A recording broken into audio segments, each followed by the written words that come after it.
Hello chess friends, this is the Master Valeri Lilov, and now I'd like to continue my discussion on the Sicilian defense for black. So after the first moves of e4, c5, knight f3, pawn to d6, d4, c takes d, knight takes d4, knight f6, and knight c3. Last time we talked about the classical variations of the Sicilian with bishop e3, bishop e2. Mostly we talked also about the fianchetto variation with g3, and we started the subject about the Yugoslav variation, which is quite wide though and cannot be covered together with all the other systems in a short time. So right now I'd like to talk a little bit more about the critical variations that can occur whenever white plays with bishop e3, bishop g7, f3, okay, black castles short, queen d2, knight c6, and now white chooses to play with both bishop to c4 and long castling. These will be the two main subjects that we're going to talk about right now. First of all, I think that you need to know quite well why bishop c4 is so much needed. One of the reasons why white plays bishop c4 is in order to control the d5 square and make sure that whatever it happens, black will have a difficult time to play that move on his own and open his space and capabilities. If, however, white wants to save time and play trickily, he might try the move of long castling, which is going to leave the d5 unsupported, though it will help white save one tempo in order to quickly castle and develop the rest of his pieces. After castling on the long side, there are different continuations, but one of the major and most common mistakes that I've seen by players who play Dragon, Sicilian Dragon, is the move of bishop d7, after which black plays the rook on c8, brings the knight on e5, then c4, and he hopes that the natural way to exchange the white light square bishop and the attack on the queen side will go free.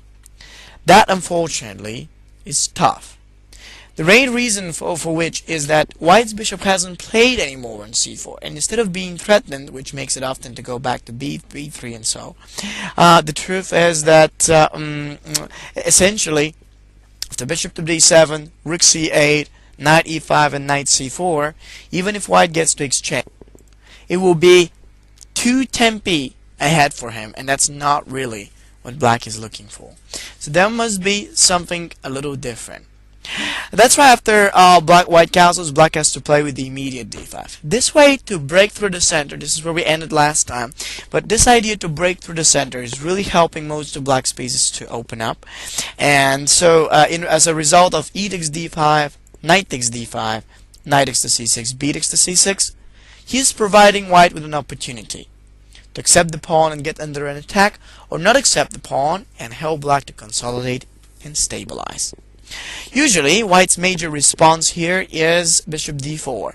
The plan is not to accept the pawn, but rather play against this monster, which is black's bishop on g7, adding all the pressure against white's king.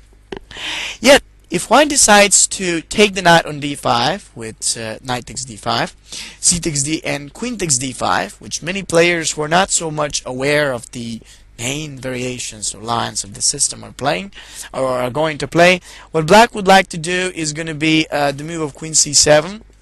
And here, this strange looking move on the first sight provides white with a chance to win the rook, but helps black to win his queen for 2 rooks, as he's attacking both the checkmate on the c2 and the queen on a8 at the same time. The line usually leads to a slightly less favorable position for white, which however is considered kind of equal by the theory. I often like it for black because there are a lot of tricks, like for instance many people do here bishop d3, and black can actually get quite some advantage after queen e5 attacking b2 and e3. That's why white has to defend with rook to d2 and then prepare bishop d3, which after all can help him to come forward with h5. H5 is usually a fine idea to make sure that the king goes to a safe spot on H5, and there is this no more of a motive of a back rank checkmate, which the rook can make on D8. So often this is okay. It's considered to be alright, though he has to be consistently careful. For example, after H5 and then eventually king to G8, black may renew the threat of queen E5, queen E1, and then some other moves, but he's no longer scared about that. I personally don't believe that white can get anything out of the opening in this system. Another way how you can play it is with queen C5. Opposing against black's queen on C7 is helping him to a little bit stabilize the position, and so if he plays queen C5, of course exchanging of queens is not going to be that good for black. But then he retreats on B7. White can try queen B5 and kind of fight for a draw if he likes, though black has a good way. Should white play something of queen to b5, going backwards a little bit, to exchange, and after bishop takes b, make that tactical combination of rook to b8, which is going to help him to attack both the bishop and the b2 pawn. That isn't going to be so much relevant and powerful. So this is why often white tries here the move of queen a3 in order to keep b2 a little bit better protected, and of course stabilize or keep secure white's. After queen a3, black has to continue the development, and he often does it within the move of bishop c8 to f5. Why does he want to do this move? Well, the major plan, as probably you suppose, is to transfer the pieces, and as many of them as possible, right against b2 and c2. The point is not to win those pawns, but rather to provoke them to move ahead. When they do, then there will be some very valuable weaknesses that white will receive right around his king side. Like after bishop d3, black can do rook to b8 right now. Pawn up to b3, rook to c8. The fact is that black has actually 1, 2, 3, 4, 5 pieces displayed against the king. So even if white exchanges one of them, black still has a lot of ideas to continue. Like queen to c6 may go next, and many similar moves are becoming powerful. Rook d3, trying to cover c3 and all, can be met by queen to c6. c4, and now a strong move coming up with f4. After f4, black's queen is coming on the g6, and it's not just about the fact that he can attack both the rook and the g2 pawn, but also in the same time white's pieces seem terribly discoordinated. You can find a queen on a3 that isn't really doing anything, and yet there a rook on h1 that is quite behind. So all of that shows us the fact that if white decides to accept the pawn sacrifice on d5, it gives black a very good compensation and some easy ways to transfer and increase the value of his pieces attacking on the queen side. So in this position, after knight x d5, knight x to c6, b x to c6, the most common way how white often plays is connected with this exchange offer. After bishop d4, obviously if black gets to lose his own dark squared bishop, his attack, as well as all the opportunities for attack on the king's side that he's got or he'd like to get, will be lost. This is because without that dark squared bishop, as well as quite a few of the rest of his pieces that really want to approach the queen side, will no longer be there. That's why I recommend the move of e5. The theory suggests this move as most perspective, as it attacks the bishop, and it helps black to continue the development. You can do bishop e6 later on, and even if white plays bishop c5, instead of losing a tempo and playing rook e8, which now will leave white open to take on the d5 and win the pawn, as this bishop on g7 is close, what black can do is bishop e6, supporting the knight on the center and proving that the centralization and the active pieces matter more than just one rook.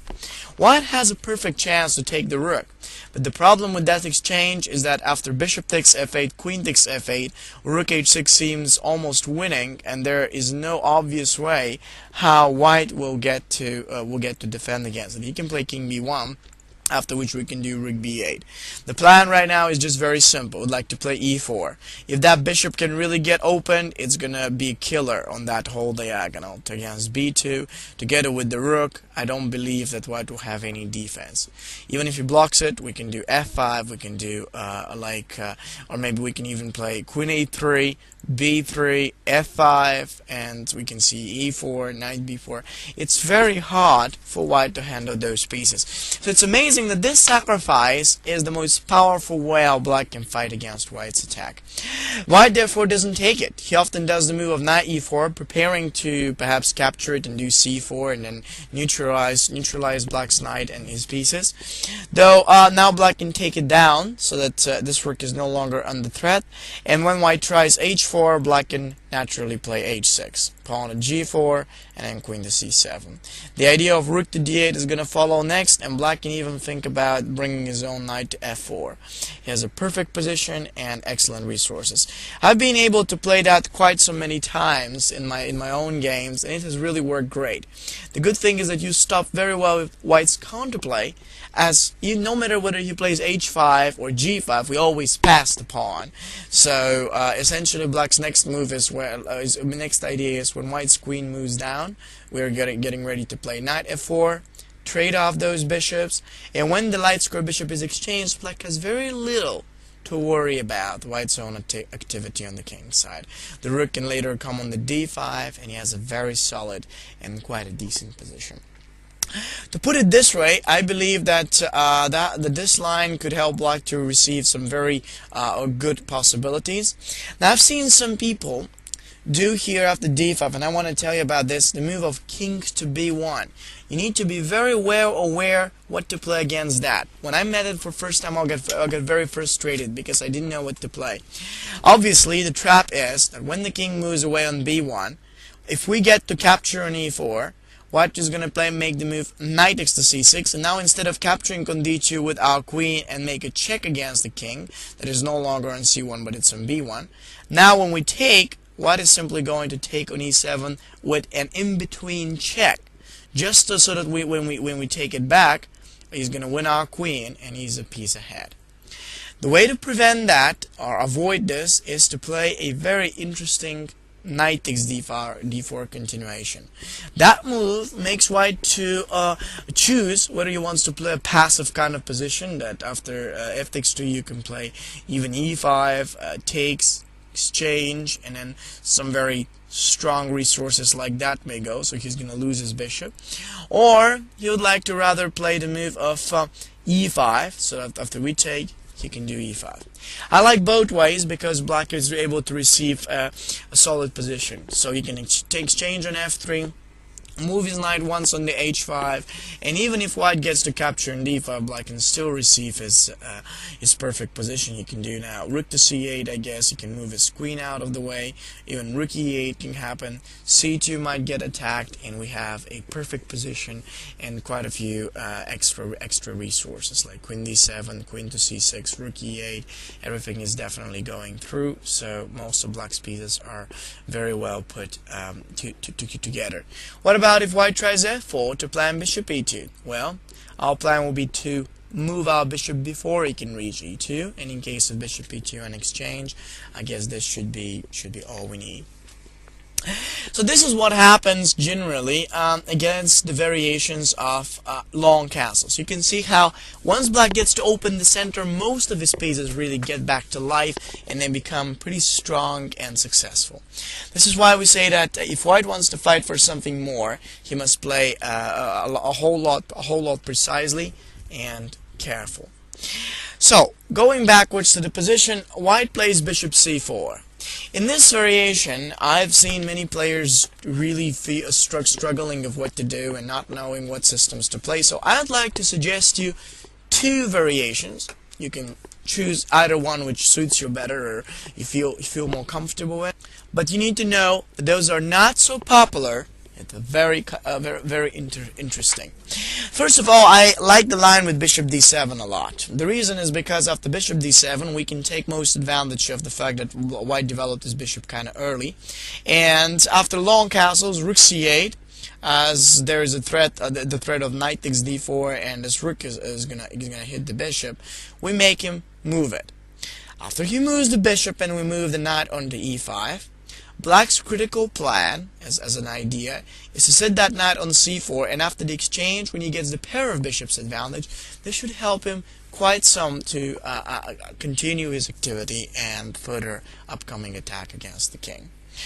Here, many less experienced players used to play as white bishop h6, which looks quite natural, as this is going to offer an exchange of the bishops, though don't be afraid. That is a bad move. If your opponents play with bishop h6, my recommendation will be for you to trade those bishops, and though it seems like there are some very weak dark squares near the king, you have a powerful way to break his formation. A typical idea in the Dragon line is to play rook takes to c3, after which we completely destroy White's kingside defense. When he accepts the sacrifice, we move our queen in order to attack that pawn and also get ready to approach a3. His defense is going to be so difficult that now Black even has the chance to continue with his initiative and proceed attacking the b3 and do some more things. That's why we say that this positional sacrifice of the rook can give Black time and a lot of strong threats against White's king. That's why it's almost not impossible for him to do bishop h6 quickly, or that fast. h4 is the better. Knight c4 comes through, as we decided, the exchange, and our rook captures White's bishop. When that move has happened, the queen is ready to go, as well as the other rook from f8. White plays h5. Some people even either do hg4, which I believe doesn't make much of a difference, but let's say that now what White wants to do is h5. The two systems that I would like to show you are not that popular. If I have to show you the main lines with knight takes to h5, it's going to take a long time and a lot of theory to study. Of course, if you like to study this one, I can definitely recommend you to take some good monographs with nice games and plans that explain how the variations of knight takes h5 work. Still though, I've been having more success with the two other lines. The first is pawn up to b5, with which Black is ready to advance and maybe push that pawn further, or sacrifice it, should White happen to take it with his knight, in order to open another file against White's king.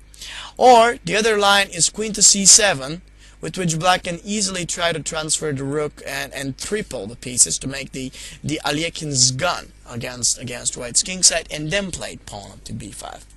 Let me show you how you can play with both. If you play b5, most people don't like allowing this pawn to reach b4. After the exchange and recaptures, we always want to take with the f-pawn so we can have some room for the king to escape in case it's threatened. Even if White goes with a move of g4, we can still play for b4, knight d5, usually knight takes d5, e takes d5, and queen a5. That can help Black to create quite some threats against d5, a2, and his attack is going to be pretty strong and dangerous. This is why many players choose to capture that pawn, which leads to a very double-edged play that I practically like. The move of queen b8 is the move that makes most sense. After we go with queen to b8, we hit the knight and we force him to come back. Coming back to d4 is just a good tempo that Black acquires in order to set the other rook on the c8. From this point, Black may think about advancing with the a pawn to a5, maybe even a4 afterwards. There could be a lot of ideas of rook to b4, and it's a very double-edged position in which White's attack seems to slow down, until in the same time Black can definitely consider some strong and important resources, like maybe you can do now a continuation like the one as I mentioned, or queen b7 can even work, like here g5, knight h5 could be a good way forward. And sometimes even if White tries knight d5, don't panic. There are quite so many ways to fight against this. There could be bishop e8 to bishop f7. So then that knight is kind of blocking White's attack over the h file, while we will try to take advantage of the both c and b open files and cause some problems to White there. The other continuation that I would like to show you besides b5 is queen c7. It's more of a positional one, but really interesting. When White exchanges in order to open a file out there, usually he plays g4 to get that rank open for his queen and possibly pose some problems to the h7 Black's pawn. The good thing about that line is that now black triples the pieces, and white finds himself not an easy position to decide what to do. If he plays queen h2, there is this rook takes to c3 coming on. Many people are really scared about that. That's why I've seen chess players going with knight e2. And after b5, many of them even play king b1, hoping that everything is stable. I want to tell you though that this is the most effective trap that I've used in blitz menu games, and even classical games. After b4, knight d5, exchange, and recaptures with the check. Once we get rid of that knight on c3, our way to attack that c2 pawn is going to go not only with just an attack. The knight on e2 and both the pawn on b2 are currently under a threat, and essentially black can force a checkmate. If the queen takes d7, rook takes b2, the king moves back, and now black makes a double discover check.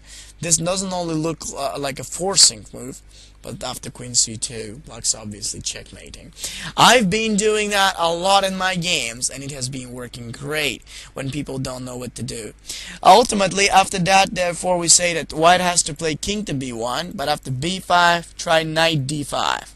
In this occasion, after knight takes d5 and e takes d5, he gets some prospects of queen h2, which look pretty nice, though we can play bishop e5. That move covers h2 for white's queen, and in order to deal with the bishop, he might need to push the pawn, which however is going to weaken this pawn. So as a result of f4, exchange, recaptures, and then bishop takes g4, or even rook takes to c2, we've got a lot of attacking opportunities around his king side. I think that this is a very double-edged position that is important and very, quite interesting for both sides. I like playing it for both white and black, and essentially if you see any danger coming on the king side, that is the purpose of having this f7 square available while we take with the pawn. We can always set the rook back there to protect us, and when at the same time to continue leading some activity. Sometimes d5 could be attacked, sometimes we can consider playing for b4 or some others. The good thing is that black always has a ply going on the queen side. So this is what I'd like to explain to you about the dragon variation and the major subtleties. Now, of course, some of you will notice that I haven't covered it through, and that's practically impossible to cover this whole opening in a thorough way. So my idea was just to give you the impressions and some of the basic and critical ideas that you may consider whenever you want to play that as black. Once you know that, once you know these ideas, you can study it on your own and enjoy fighting with the hand-to-hand chess combat, as we say, of the classical dragon. This is Grandmaster Damian Lemos here for onlinechesslessons.net. First of all, I hope you enjoyed this video. If you would like to receive more free chess videos from us, you can just click the subscribe button below. I would also highly recommend signing up for my free mail course, the 10 Grandmaster Secrets to Dominate Chess. During this exclusive course from onlinechesslessons.net, I'll share with you my own Grandmaster shortcuts to effective attacking, defending, and growth hacks to improving your chess without complicated books or memorization. So sign up by clicking the sidebar on the right, and I know you won't be disappointed. Once more, this is Damian for onlinechesslessons.net, and I'll see you in my videos. Thank you.